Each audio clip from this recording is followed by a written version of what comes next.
C'est le 1er décembre, premier jour des calendriers de l'Avent.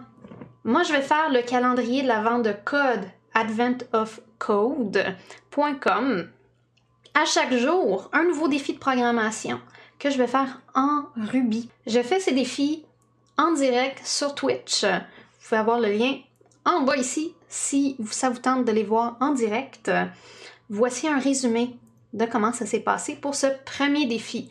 Et on y saute tout de suite. On commence! We've detected some temporal anomalies. One of Santa's elves at the Temporal Anomaly Research and Detection Instrument Station tells you. Wow.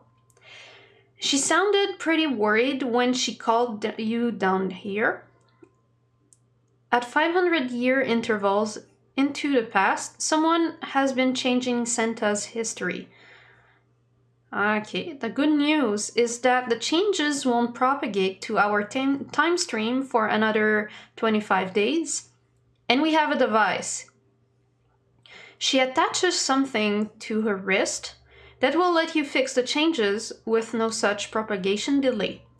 It's configured to send you 500 years further into the past every few days. That was the best we could do on such short notice. The bad news is that we are detecting roughly 50 anomalies throughout time. The device will indicate fixed anomalies with stars. The other bad news is that we only have one device and you're the best person for the job. Good luck. She taps a button on the device and you suddenly feel like you're falling. To save Christmas, you need to get all 50 stars by December 25th. Ok, ça c'est le setup des 25 jours à venir. Dans le fond, on va jouer dans le temps. Chaque jour va nous donner une étoile. C'est bon ça. Collect stars by solving puzzles. 2 puzzles will be made available on each day in the Advent calendar. The second puzzle is unlocked when you complete the first. Ok. Fait qu'il faut absolument les faire dans l'ordre. Ils vont se débloquer à chaque jour, mais seulement si on a fait le précédent. Each puzzle grants 1 star. Good luck. After feeling like you've been falling for a few minutes, you look at the device's tiny screen. Error. Device must be calibrated before first use. Frequency drift detected. Cannot maintain destination lock. Below the message, the device shows a sequence of changes in frequency. Your puzzle input. Okay. A value like +6 means the current frequency increases by 6. A value like -3 means the current frequency decreases by 3. For example, if the device displays frequency changes of +1, -2, +3, +1, then starting from a frequency of 0, the following changes would occur. Fait que dans le fond, on a des opérations à faire sur un chiffre. Fait que dans le fond, +1, ça nous donne 1. Là, on a 1. On change de -2, ça nous donne -1. Ben simple.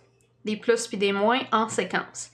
In this example, the resulting frequency is 3. Here are other example situations. Fait que là, on a +1, +1, +1, ça nous donne 3. +1, +1, -2, ça nous donne 0. Fait que j'imagine qu'on va avoir une séquence. Et cette séquence-là, va falloir la parser. Ça va être du texte. Fait qu'il va falloir comprendre c'est quoi le texte, séparer ça en petits morceaux et procéder à toutes les opérations. Starting with a frequency of 0, what is the resulting frequency after all of the changes in frequency have been applied? To play, please identify yourself. Ok, bon. Là, je vais juste m'authentifier. Je suis loggé in et j'ai mon puzzle input ici, qui est une séquence de chiffres. Ça commence toujours par un symbole et on a un chiffre, changement de ligne. Ça va être facile à travailler. Fait que ce que je vais faire, je vais tout sélectionner. Je vais me faire un fichier avec l'input.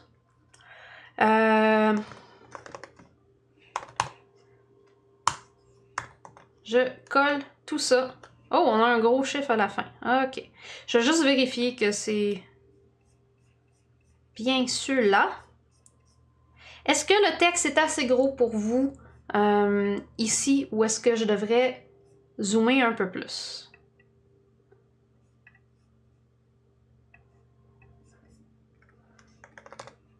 J'ai l'impression qu'à peu près 30 lignes, c'est en masse. En masse gros.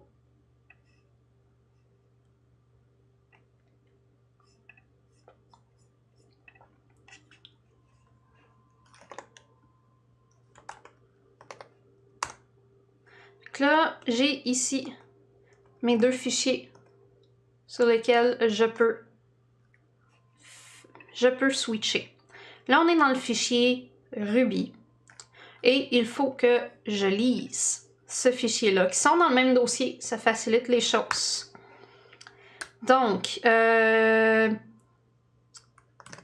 input file me fait une variable pour le garder.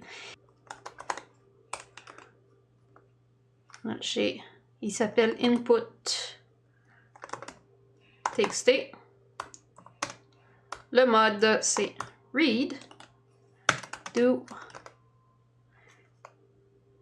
Là, j'ai pas nécessairement besoin de l'avoir en variable parce que je peux l'utiliser dans un bloc.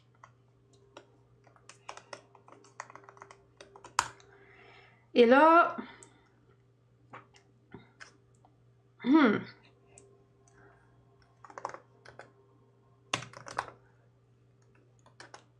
on va juste vérifier qu'il est bien lu. Allez, ici. OK, c'est un objet file. Correct, ça. Sur l'objet file, je peux faire des choses comme lire chacune des lignes indépendamment. C'est ça qu'on veut, parce qu'à chaque ligne, on fait une opération. Dans le fond, pour chaque ligne, et là, au lieu d'avoir un fichier, je vais avoir une ligne. Il va me mettre la ligne. Est-ce que c'est bien cela? Oui. Là, je viens d'imprimer à la console chacune des lignes. Là, ma ligne, c'est encore un texte.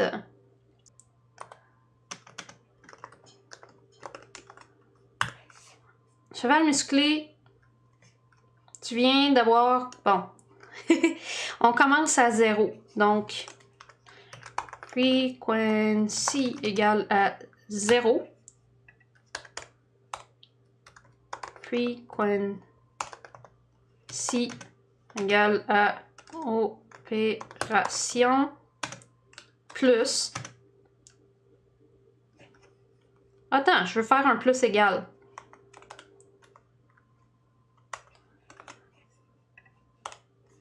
Et à la fin,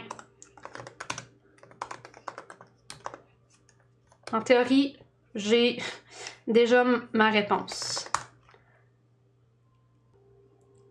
En théorie, 439, c'est ma réponse. Regardez comme c'est simple et élégant. 7 lignes, en fait, si j'enlève L, ça me fait 6 lignes. Ben, c'est ça. Je pourrais même faire ça.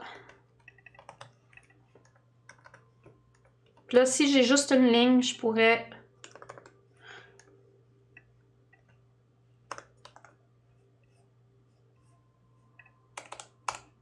faire ça. Bon, là, on la voit plus au complet.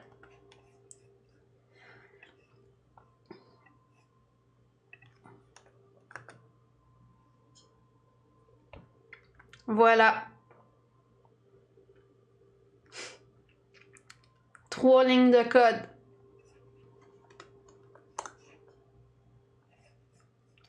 Là, bon, faut vérifier si ça, c'est la bonne réponse.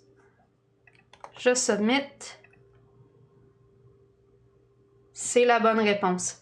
Oh my god. Ruby a rendu ça tellement facile en reconnaissant le symbole. Partie 2.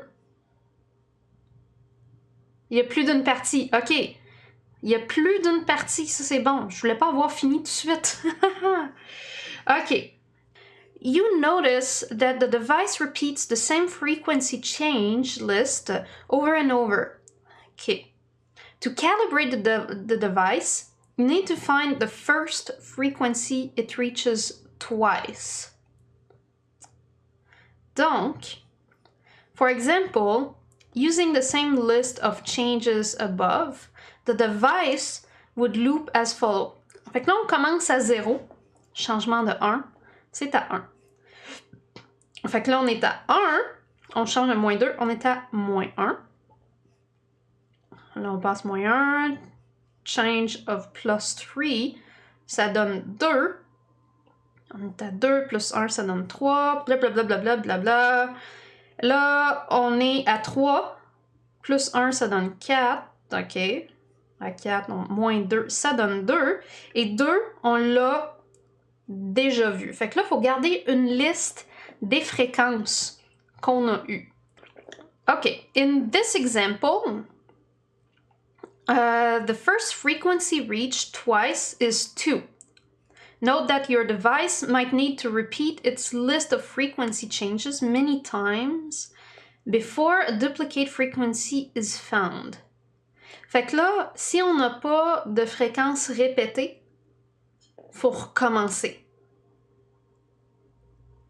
Encore et encore. Donc là, on a un potentiel d'utiliser un while. And that duplicates might be found while in the middle of processing the list. OK. D'autres exemples, moins 1 plus 1, ça donne un 0 pour une deuxième fois. Fait que le 0 compte. Ici, ça nous donne 10 deux fois. Fait qu'on a 0 plus 3, 6, 3 plus 3, 6. Là, on a 10, moins 2, moins 4. OK, ça commence à quoi? OK, c'est parce que ça recommence. Fait que là, moins 2, 8, moins 4, 4, plus 3, 7, plus 3, 10. Fait qu'on a 2 fois 10. OK, good. What is the first frequency your device reaches twice? OK. Là, Ruby va nous aider encore beaucoup. Là,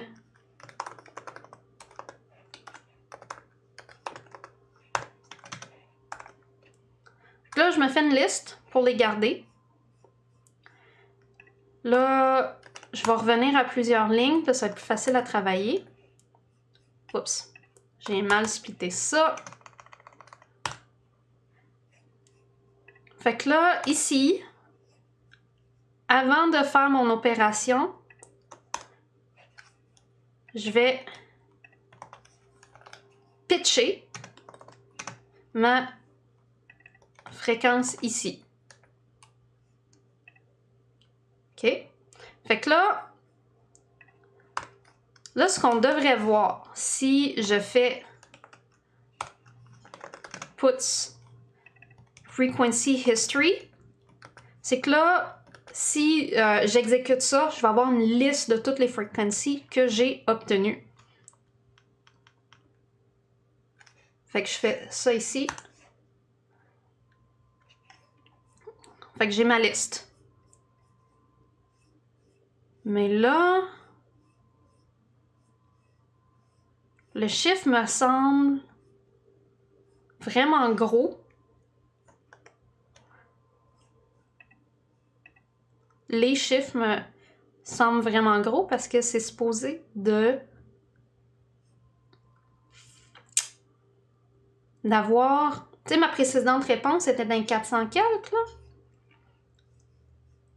On va mettre des espaces ici. Ouais, mon dernier chiffre devrait... Ah, attends, ok. Je vais commencer avec 0. C'est qu'il faut que je la garde, la dernière. Je vais juste changer l'ordre, comme ça.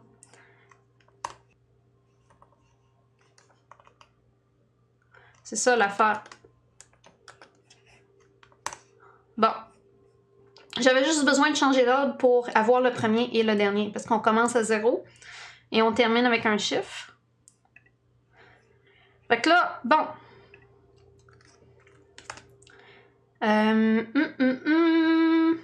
Fait que là, je garde...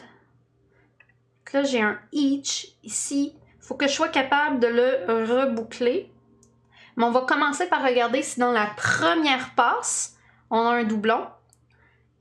Ensuite, on va s'occuper de le louper. À chaque fois que j'insère, parce que je veux arrêter l'exécution dès que je pogne un double. Je veux pas tout rouler puis ensuite comparer. Parce que si je le pogne au tout début, j'ai pas besoin de faire tout le reste. Je vais faire un... Je peux-tu faire un break dans un each? Fait que... Puis là, ce que j'aimerais, c'est de retourner justement le frequency. If frequency.in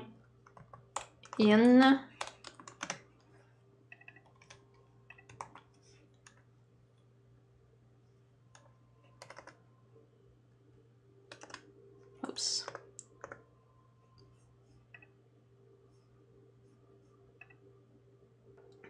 Fait que là, si mon frequency est déjà dans le history, il va break, puis il va me retourner ça.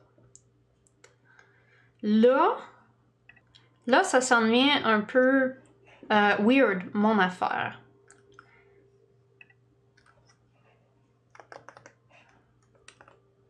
En fait,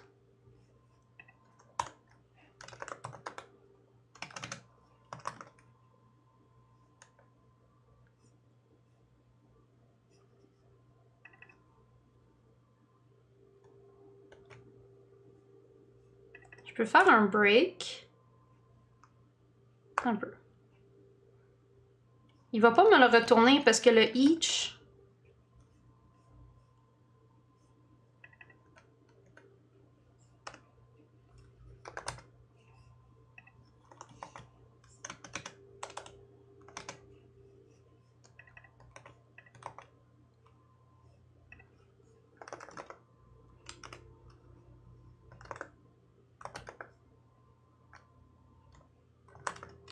Tant que double est nil,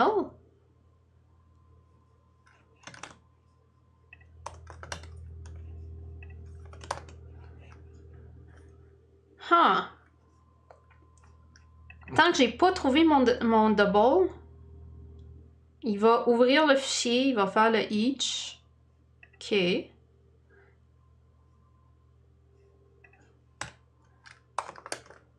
Là, le break, il va sortir du bloc. Parce que if n'est pas un bloc.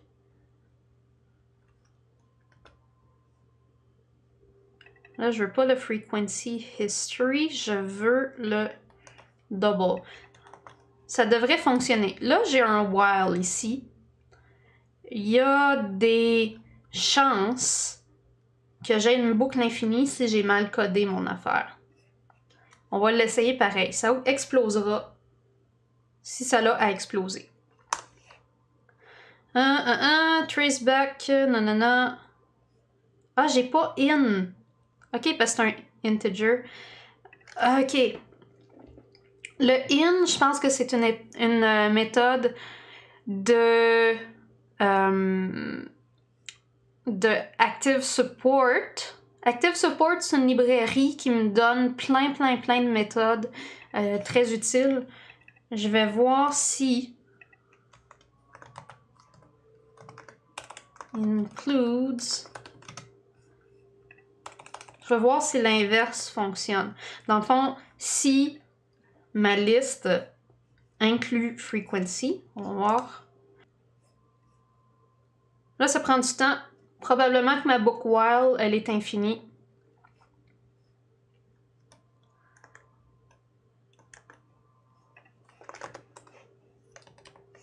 On arrête l'exécution. Je vais enlever la boucle. On va voir si dans la première passe,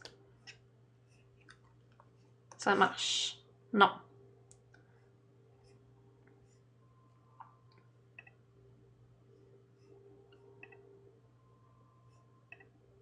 C'est tout du int.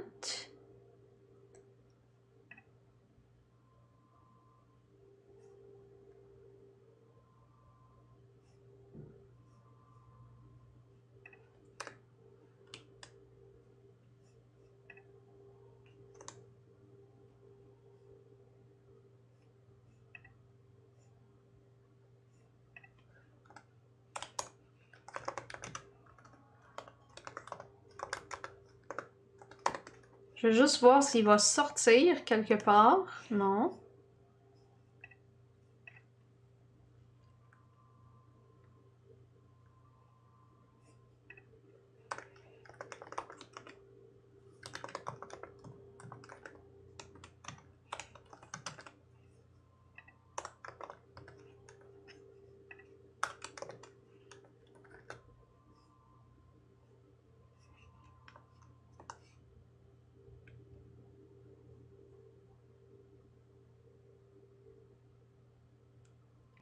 Je ne sais pas si ça fonctionne bien.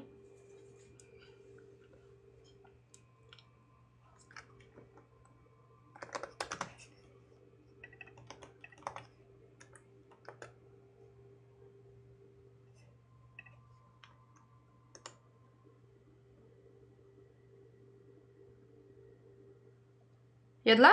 OK. Il y a de l'air à se promener pas mal dans des chiffres similaires. Il est peut-être vraiment long à en trouver un.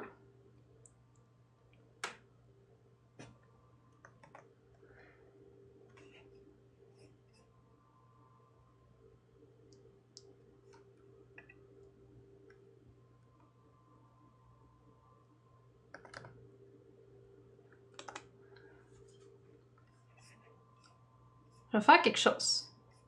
On va retourner au début. Je vais voir si mon break marche. Oups.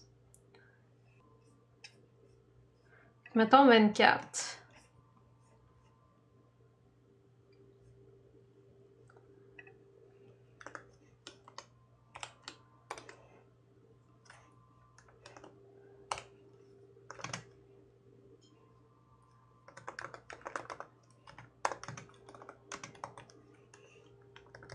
Ok, on va voir si mon break marche.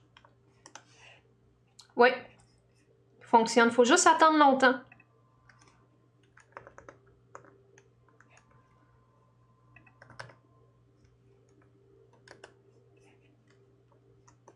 Ok.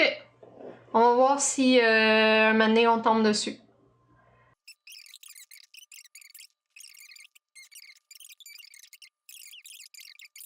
L'exécution a arrêté. Fait que là, je vais retirer ça. En théorie, mon dernier chiffre, c'est mon double. Ah oui, il est là.